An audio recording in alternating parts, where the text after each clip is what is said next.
Buongiorno a Nino Cartabellotta, presidente della Fondazione Gimbe. Buongiorno.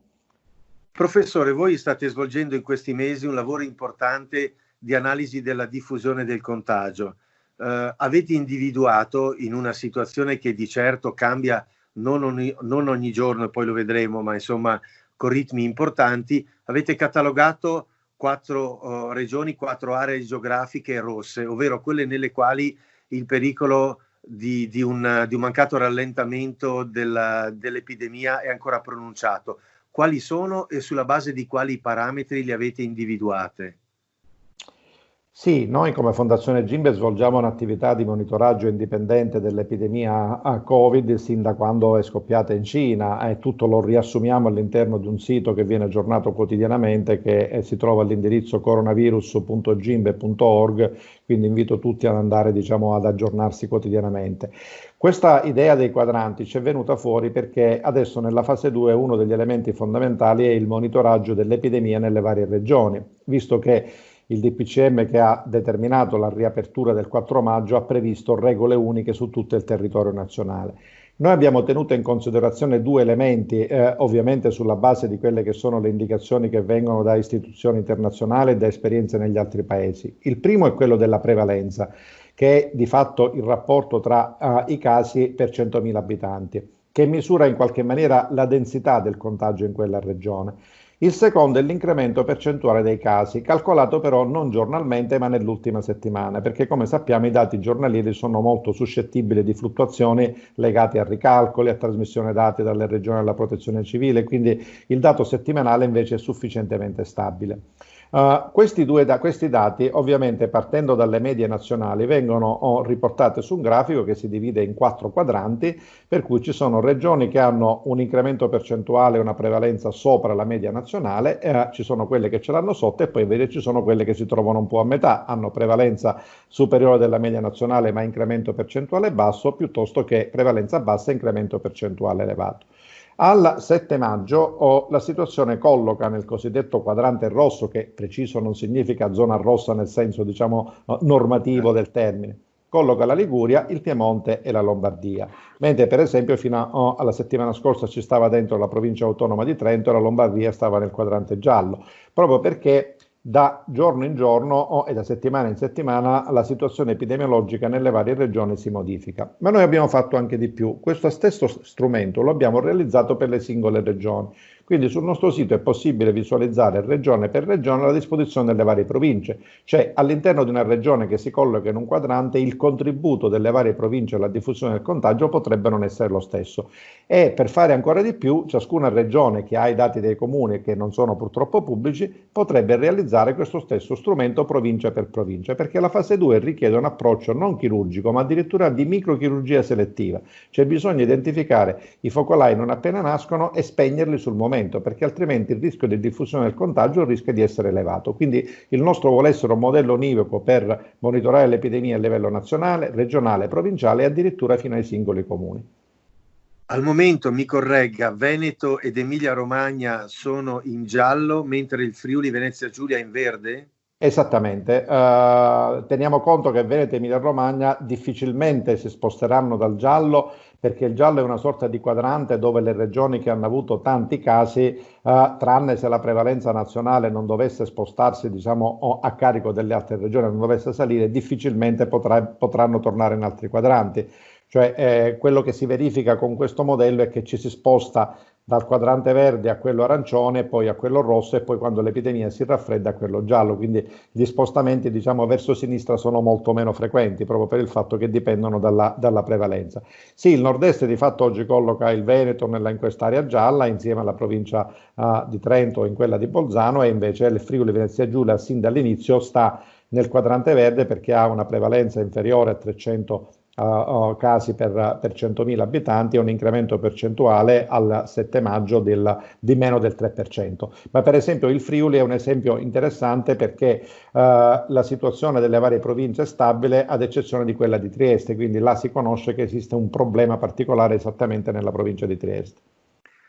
Come risolviamo il paradosso, l'apparente paradosso di fondo che noi abbiamo avviato la fase 2 e con risultati altalenanti. Vediamo molte persone ancora in giro senza mascherine, dei comportamenti irresponsabili. Non sappiamo questo che tipo di sviluppo negativo potrà avere, però quando lo sapremo paradossalmente sarà troppo tardi. Cioè noi dobbiamo considerare che i tempi di una possibile nuova diffusione del contagio sono tali che ci servono almeno 10 giorni per capire se la discesa dal pianoro prosegue oppure se risaliamo. Nel frattempo però, se le cose dovessero mettersi male in uno o più territori, abbiamo una ripresa dell'epidemia. Ma guardi, noi dobbiamo considerare nella valutazione di questa interessante, voglio dire, valutazione della fase 2, due aspetti. Uno è quello squisitamente epidemiologico, l'altro è quello politico. Per quello che riguarda l'aspetto epidemiologico, proviamo a tornare indietro di un mese e mezzo, quando ci si lamentava all'inizio del lockdown che i casi non scendevano. Ma la spiegazione è molto semplice. I risultati delle misure di contenimento sociale a partire dal 9 marzo, sin dall'inizio io dicevo guardate che li vedremo non prima di 2, ma probabilmente entro 3 settimane. Ed esattamente è stato così, perché tra i tempi di contagio, i tempi di incubazione, i tempi di contagio e l'impatto sulla sanità pubblica fanno sì che qualunque intervento viene fatto o non viene fatto ha un risvolto pratico sul numero dei casi non prima di 2, ribadisco, ma non oltre 3 settimane. Quindi che cosa significa questo? Che se noi abbiamo riaperto il 4 maggio, prima di fine mese è molto difficile andare a guardare se si è mantenuta questa stabilizzazione oppure se ci sono degli effetti negativi delle riaperture. Ed è uno dei motivi che mi portano ad affermare, oltre ogni ragionevole dubbio, che gli interventi di riapertura dovrebbero essere differenziati sicuramente almeno a 2 settimane l'uno dall'altro, idealmente anche a 20 giorni, perché se noi ora lunedì prossimo riapriamo delle altre attività, come facciamo a capire se c'è o non c'è una sovrapposizione tra le riaperture del 4 maggio e quelle dell'11? Quindi precauzionalmente, voglio dire, il limite minimo è quello di 14 giorni, ma se si riuscisse a guadagnare qualche giorno in più è ancora meglio. Cosa voglio dire con questo? Che noi oggi all'8 maggio vedremo una curva ancora in discesa perché di fatto stiamo osservando gli effetti benefici della parte finale del lockdown. Certo. Se dal punto di vista politico non viene accettato questo aspetto, diciamo questa regola dell'epidemiologia, non viene anche compresa dalle persone, è molto difficile perché qua l'idea è che dal 4 maggio liberi tutti, ciascuno può anche ritornare alle normali attività senza guardare quelli che sono tutti gli aspetti di distanziamento sociale. Quindi da un lato ci vuole responsabilità politica, dall'altro ci vogliono strumenti sanitari da mettere in atto in maniera adeguata e ribadisco la strategia delle 3T del professor Vespignani, testing, tracing e treat, quindi testare, fare molti tamponi, tracciare, risalire i contatti e poi trattare anche con misure di distanziamento sociale efficaci e poi ovviamente ci vuole quella responsabilità civica che ci deve fare capire che il distanziamento sociale deve essere mantenuto e dove non è possibile mantenerlo bisogna utilizzare la mascherina in luoghi pubblici, soprattutto dove si sta molto stretti per ragioni ovviamente inevitabili. Da un lato abbiamo il problema, la risorsa e il problema al tempo stesso del rapporto tra scienza e politica. Dall'altro abbiamo le pressioni centripete e centrifughe fra Stato e regioni. Ora, se è evidente a tutti che la situazione va necessariamente declinata per territorio perché ci sono delle differenze importanti, è anche evidente che ci sono delle fughe in avanti che creano delle difficoltà, il cittadino non capisce più nulla. Questo non è un aspetto epidemiologico, ma voglio dire la provincia autonoma di Bolzano, in virtù della sua autonomia, dopo un lungo braccio di ferro con Roma, ha emanato una sua legge, quindi provocando anche uno strappo, in questo caso, fra regioni ordinarie e regioni a statuto speciale. Zaia, nel Veneto, che ha citato per molti aspetti come esempio virtuoso, ha detto: se io non avessi disobbedito in linea di massima, probabilmente ci ritroveremo con gli stessi numeri della Lombardia. C'è una mediazione possibile? Ma guardi, questo è un aspetto che noi come Fondazione GIMBE affrontiamo ormai da tanti anni, perché i due anelli deboli della situazione sanitaria italiana con cui siamo arrivati ad affrontare la pandemia da coronavirus sono uno sotto gli occhi di tutti e magari diciamo di cui si parla di più, che è il definanziamento del Servizio Sanitario Nazionale, che ci ha indeboliti molto, perché 37 miliardi in 10 anni, dal 2010 al 2019, non sono bruscolini, soprattutto in termini di personale. Cioè, il paradosso del grande ospedale Fiera costruito dalla Lombardia è che praticamente era un ospedale dove non c'erano gli anestesisti, quindi abbiamo questo problema importante, tanto che sono state lanciate molte call. Il secondo è quello di della modalità con cui si basa la tutela della salute dei cittadini italiani. Cioè, se la Repubblica tutela la salute dell'individuo, oggi il concetto della Repubblica deve essere inteso nella leale collaborazione tra Stato e Regioni. Quindi non c'è un'antitesi, una sanità più centralista piuttosto che una sanità più regionalista. Lo Stato deve dare le linee di indirizzo e i criteri di monitoraggio, e le regioni poi, attraverso le proprie capacità di organizzazione ed erogazione dei servizi sanitari, devono dimostrare di avere ovviamente raggiunto quei risultati. Il problema è che soprattutto in una situazione come questa ci vuole uno Stato molto più forte e ci vogliono delle regioni che ovviamente da un lato devono seguire le regole, ma devono anche essere capaci di suggerire delle buone pratiche. Io non ho visto né la prima né la seconda cosa, perché banalmente il fatto che oggi non abbiamo più un momento di comunicazione pubblica, che era, seppur con tutti i suoi limiti, quello della protezione civile la sera, è un po' una ritirata, voglio dire, della comunicazione pubblica, che ovviamente dipende dalla situazione centrale. E quindi poi alla fine è evidente che alcune regioni, soprattutto quelle che hanno un sistema sanitario più forte e che hanno, diciamo, maggiori capacità economiche di sviluppo, piuttosto che di, chiamiamola così, autonomia nella gestione complessiva, vogliono fare delle fughe in avanti. Ecco, dall'altro lato io dico, è difficile la mediazione, perché idealmente in una situazione del genere si poteva anche avocare l'articolo 120 della Costituzione, perché sappiamo che in condizioni di emergenza nazionale, situazioni di legislazione concorrente dove un po' fa lo Stato, un po' fa le regioni, lo Stato avrebbe potuto dire: guardate che siccome siamo in emergenza nazionale, i poteri sostitutivi io li prendo, diciamo, sotto la mia diretta responsabilità. Non è una questione semplice. Io credo che questa, se non si seguiranno, diciamo, logiche di strumentalizzazioni politiche piuttosto che di conflitti Stato-Regione, come sempre tutto si scaricherà a valle su quella che è la salute delle persone e soprattutto sulle fasce socio-economiche più deboli del Paese.